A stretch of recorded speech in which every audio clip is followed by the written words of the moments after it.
कि आजकल के युवा बच्चे ना सर पेरेंट्स की कदर नहीं करते।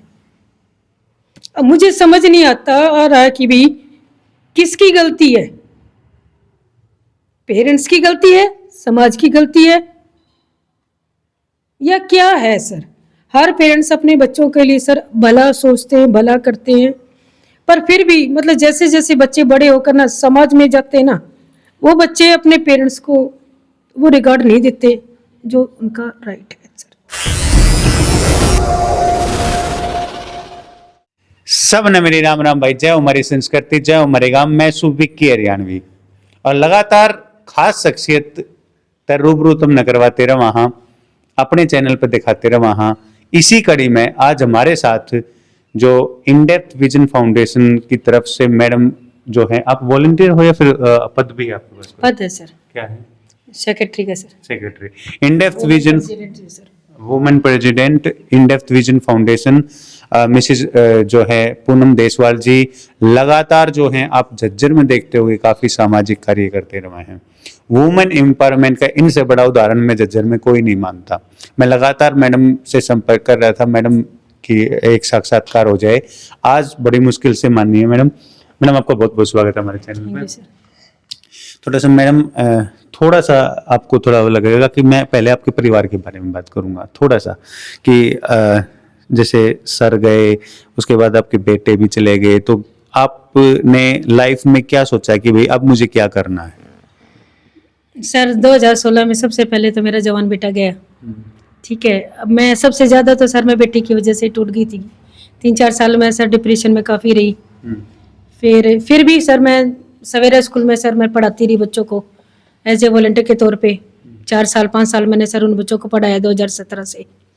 तो बस फिर मैंने सोचा कि भाई रुकना कोई समस्या का समाधान नहीं सर, क्योंकि मैं एज ए टीचर जॉब कर चुकी हूँ। तो टीचर का मतलब तो यही होता है कि दूसरों को शिक्षा देना। अब शिक्षा का मतलब ये नहीं होता कि भाई आप एक स्कूल में जाकर आप शिक्षा दो। गुरु तो हम किसी को किसी भी रूप में बना सकते हैं, और शिक्षा जिसको लेनी है वो किसी भी रूप में कहीं से भी ले सकता है। जानवरों से, पक्षियों से, कहीं से भी मतलब आप शिक्षा ग्रहण कर सकते हो। तो मेरा उद्देश्य एक तो सर मैं धार्मिक प्रवृत्ति की हूँ, शुरू से ये रहा कि मैं किसी न किसी रूप में किसी के काम आ सकूँ सर। पहले सर घर पे जिम्मेदारियाँ थी कि वो निभाई। अब बेटे के जाने के बाद बड़ा बेटा है वो दिल्ली सेटल है सर अपनी फैमिली के साथ। बाद में हस्बैंड भी गए, कोई बात नहीं सर, अब संसार है, क्या करा जाए। फिर सर मैं अपने आप मतलब पेड़ पौधे लगाना, गायों की सेवा करना, और आज भी सर आप जाकर देख सकते हो मेरे घर के आगे सर 3 टंकियाँ रखी हुई हैं। और हर महीने में जैसे जैसे मतलब बोरी सर मैं लेकर आती हूँ, खत्म हो जाती, कभी 2 बोरी 3 बोरी लग जाती है सर। और दरवाजे पर सर मेरे जानवर आते हैं, वो खाते हैं, आवारा पशुओं के लिए। और 1 टंकी पानी की, 2 टंकी खाने के लिए सर। फिर राम बाग है सर, और इधर उधर है, वहाँ बड़े बड़े पौधे सर मैं घर में बड़े करके सर तब मैं जमीन में लगाती हूँ सर उनको। तो काफी पौधे मैंने पेड़ जो लगा चुकी हूँ, और बेल पत्तर तो सर मैंने खास तौर से लगाए हुए हैं। कितने एनजीओज हैं, कितने सामाजिक संगठन हैं जिनसे आप जुड़े हुए? सर वैसे तो मैं तो हकीकत तो ये है सर कि अपना इंडेप्थ से ही हूँ। बाकी अगर मुझे कोई किसी काम में मतलब मेरी हेल्प मांगता है, मेरी नीड होती है, तो सर मैं ना भी नहीं करती हूँ। पर मैं अपना पूरा 100% सर मतलब समाज के अच्छे कार्य में और इंडेप्थ में देती हूँ सर। एक आपके दिमाग की सोच जो ये भट्ठा पाठशाला है, इसके बारे में कैसे सोचा और कैसे इसको अमल में लेके आए? इसके बारे में सर ऐसा है कि जैसे मैंने बताया कि इधर उधर घूमते हुए सर कई बार पेड़ पौधे लगा रहे थे, तो कई बार 1-2 बार भट्ठे पाठ की तरफ मतलब जाने का रुझान मौका मिला मुझे। वहां पर जब मैंने इन बच्चों को देखा तो मेरे दिमाग में सर विचार आया कि भाई ये बच्चे ऐसे ही घूमते हैं, ना ये बात मतलब स्कूल में जाते हैं, ना ही इनका किसी तरह का इनको कुछ भी नॉलेज नहीं है सर, जो अपने और बच्चों को भी होता है सर, लेकिन इनको कुछ भी नहीं था। तो मेरे मन में विचार आया कि क्यों ना इन बच्चों को मैं जाके पढ़ाऊं सर। और इनके भट्टे पर जाके सर मैंने गर्मी में, बरसात में, सर्दी में सर मैंने इन बच्चों को पढ़ाया सर, पढ़ाना शुरू किया। स्टार्टिंग में कितने चैलेंजेस आए और अब कौन कौन से चैलेंजेस फेस करने पड़ते हैं? स्टार्टिंग में सर ऐसा था कि इनका ना नहाना धोना था, ना मतलब किसी तरह का, बिल्कुल बहुत ही मतलब मुझे भी दया आती थी सर, तरस आती थी कि इनको मैं कैसे इम्प्रूव करूँ सर। इनका अपने हाथों से सर मैं इनको ब्रश करवाती थी। कई बार मेरे का मूड कर जाता था सर मैं इनको नहला भी देती थी इनके हैंड पंप पे। और नाखून काटना इनका, इनके नीट एंड क्लीन, इनका हाइजीन, इनका साफ सफाई, मतलब बेसिक जीरो से उठ के इनको जैसे एक माँ अपने बच्चे को जैसे हैंडल करती है, संभालती है, सर मुझे ये इन बच्चों को मतलब उस तरीके से संभालना पड़ा। माँ बाप की तरफ से कितना सहयोग? माँ बाप की तरफ से सर उस टाइम कुछ भी सहयोग नहीं था, क्योंकि इसलिए कि उनकी सोच ये है कि हम ईटा पाथ रहे हैं, हमारे ये बच्चे भी ईटा पाथेंगे। तो उनको हमने काफी मोटिवेट करा कि भी आगे आने वाले टाइम में आपकी तो निभ गई, मशीनी युग है सर, ये कलयुग है, मशीनी युग है, इसमें सारे काम मशीन ही काम करती है। तो कल को आने वाले वक्त में जब मशीन काम करना शुरू कर देंगी तो उस वक्त आपके बच्चे क्या करेंगे? तो उनको समझ में आया कि हाँ भाई ये बात ठीक है, अगर मशीनों ने जगह ले ली तो आपके बच्चे क्या बनेंगे? फिर रोड पे फालतू घूमेंगे, पेट को तो खाने को चाहिए, एजुकेशन मिली या नहीं मिली इस बात का मैटर नहीं होता। लेकिन अगर हम इनको सही शिक्षा दे रहे हैं सर, तो फिर मतलब इनको समझ में आ गई हाँ कि हमारे बच्चे सही रास्ते पे चल रहे हैं। तो उस वजह से सर ये इनडेप्थ से कितने सालों से जुड़े हुए इनडेप्थ विजन से? सर इनडेप्थ से भी मेरे को 5 साल हो गए सर। 5 साल हो गए। विकास सर हैं उसके जो यहाँ पे, विकास सर के दिमाग में ये बात जैसे भट्टा पाठशाला के बारे में आपने डाली तो उनका क्या विचार थे? हमारा इकट्ठा ही सर ये सोच थी कि पहले तो ये सोचता सर हम और बच्चों को, जैसे मैंने सवेरे स्कूल में MR बच्चों को पढ़ाया हुआ सर, कि इस तरह के बच्चों को हम पढ़ाएं। तो फिर मैंने सर से बात करी, सर इन बच्चों के लिए तो फिर भी वो घर से भी ठीक है, वो बच्चे देखो पेरेंट्स भी ठीक है, घर का माहौल भी ठीक है, उनको तो फिर भी सरकार है, प्राइवेट्स वाले हैं, एक्सेप्ट कर लेंगे सर, और वो बच्चे भी मतलब ठीक है काफी हद तक। पर इन बच्चों को संभालने के लिए मैं कभी कहा सर कोई नहीं है, हमें ही देखना चाहिए जी। आज की जनरेशन के नए बच्चे जो वॉलंटियर्स के रूप में आ रहे हैं, जैसे ये गुड़िया है, इस तरीके से और भी आते हैं, तो उनको आप किस तरीके से मोटिवेट करते हैं? इनको सर ये मेरे साथ में काफी टीम है, ये गर्ल्स एंड बॉयज की, कॉलेज भी जाते हैं, इनमें से कुछ बच्चे जॉब भी करते हैं। तो मुझे इनको बताना कम पड़ता है सर, कुछ चीजें जैसे मैंने बताई देख कर सीखते, ये क्या है सर मुझे देख कर सीखते हैं। और ये बच्चे भी मुझे सर मतलब एक तरह से ना मेरे को मैम के साथ साथ एक मदर का प्यार भी देते हैं सर, और इनसे मुझे मतलब बच्चों का ही प्यार मिलता है सर। तो इनको जो मैं एक आवाज लगाती हूँ उस आवाज में सर सुनते हैं।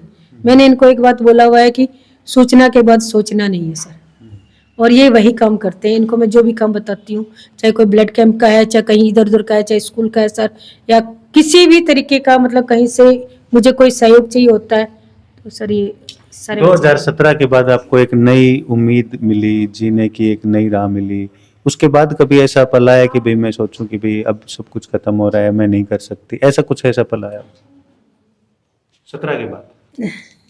सर ये चांस तो देखो सभी के लाइफ में आता है, लेकिन वही बात है कि मैंने जैसे बताया कि एक तो क्या था सर, मैं शुरू से ना सामाजिक सेवा करना चाहती थी कि मदर टेरेसा से सर मैं मिली हुई हूँ। मदर टेरेसा सर मैं फेस टू फेस है, स्कूल टाइम में मैं जबलपुर में कॉन्वेंट स्कूल में थी तब। तो मैं खुद भी मतलब समाज के प्रति समर्पित होना चाहती थी, पर पेरेंट्स ने नहीं अलाउड किया क्योंकि लड़की थी कि सर जाए। तो उसके बाद चलो घर गृहस्थी आई, जो भी लगा लो सर, कई बार हिम्मत भी आ रही।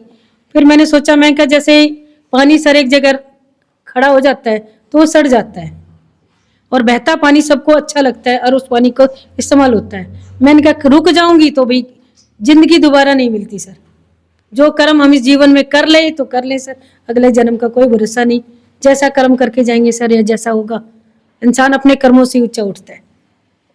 हमारे दर्शक उनको क्या संदेश देंगे आपके मैं दर्शकों को यही संदेश दूंगी कि आपको जब कभी भी सेवा का मौका मिलता है, चाहे वो किसी भी रूप में किसी भी तरीके से, हमें करनी चाहिए, चाहे वो जानवरों की सेवा हो, पक्षियों की सेवा हो, या किसी मनुष्य की सेवा हो। और सबसे बड़ी बात सर क्या है कि मैं इस बात से बहुत हर्ट हूँ, वो मैं नहीं कह सकती किस रीजन से, कि आजकल के युवा बच्चे ना सर पेरेंट्स की कदर नहीं करते। अब मुझे समझ नहीं आता आ रहा कि भाई किसकी गलती है, पेरेंट्स की गलती है, समाज की गलती है, या क्या है सर। हर पेरेंट्स अपने बच्चों के लिए सर भला सोचते हैं, भला करते हैं, पर फिर भी मतलब जैसे जैसे बच्चे बड़े होकर ना समाज में जाते हैं ना, वो बच्चे अपने पेरेंट्स को वो रिगार्ड नहीं देते जो उनका राइट है सर। क्यों आखिर जाए। सभी मैं बच्चों को ये की बात कहती हूँ सर, अपने इन बच्चों को भी ये कहती हूँ जो मेरे साथ जुड़े हुए हैं कि भाई जैसे आप लोग मेरी सेवा करते, मेरी रिस्पेक्ट करते हो, मुझसे पहले अपने घर की करो जाए। क्योंकि जब कहते हैं कि माता पिता एक साक्षात देवता है, उनके अगर आपने सेवा कर दी भगवान मिल गया।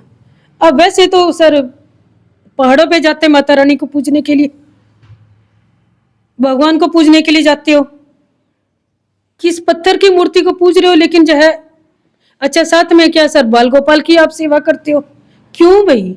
क्योंकि वो मुख है इसलिए क्या? जो जीवंत है उसका सहयोग क्यों नहीं दे रहे, उसको क्यों नहीं केयर करते सर?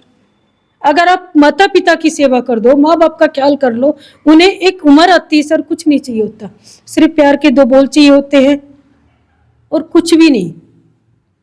तो मैं तो युवाओं से यही विनती करूंगी कि सब कुछ करना पर अपने माता पिता का दिल कभी मत दुखाना।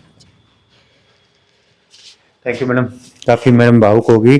तो जो मैडम की रिक्वेस्ट है, और वैसे भी माँ बाप से बढ़कर कुछ नहीं होता भाई, सबसे बड़े भगवान हमारे लिए जिन्होंने हमें इस धरती पे लेके आए, हमें जन्म दिया, हमारी माता और पिता हैं। तो लगातार जिस तरीके से सामाजिक कार्य इन डेप्थ विजन फाउंडेशन के साथ मिलकर मैडम करती रहती है, एक बड़ी मिसाल है वुमेन एम्पावरमेंट के लिए। बहुत दिन से कोशिश थी कि मैडम का एक इंटरव्यू आप लोगों तक लेकर आऊं। ऐसी ही शख्सियत लगातार मिलवाते रहेंगे, अपने चैनल पर दिखाते रहेंगे, मैडम से भी रूबरू करवाते रहेंगे। नए नए विचार जो हैं और नई पीढ़ी के लिए खास तौर पर एक जो मैडम ने कहा है वो एक बहुत बड़ी बात है। थोड़ा सा सोचियो, वीडियो ने गणित गणी शेयर कर दियो भाई, चैनल ने सब्सक्राइब कर दियो। सब ने मेरे राम राम भाई, सब ने मेरे राम।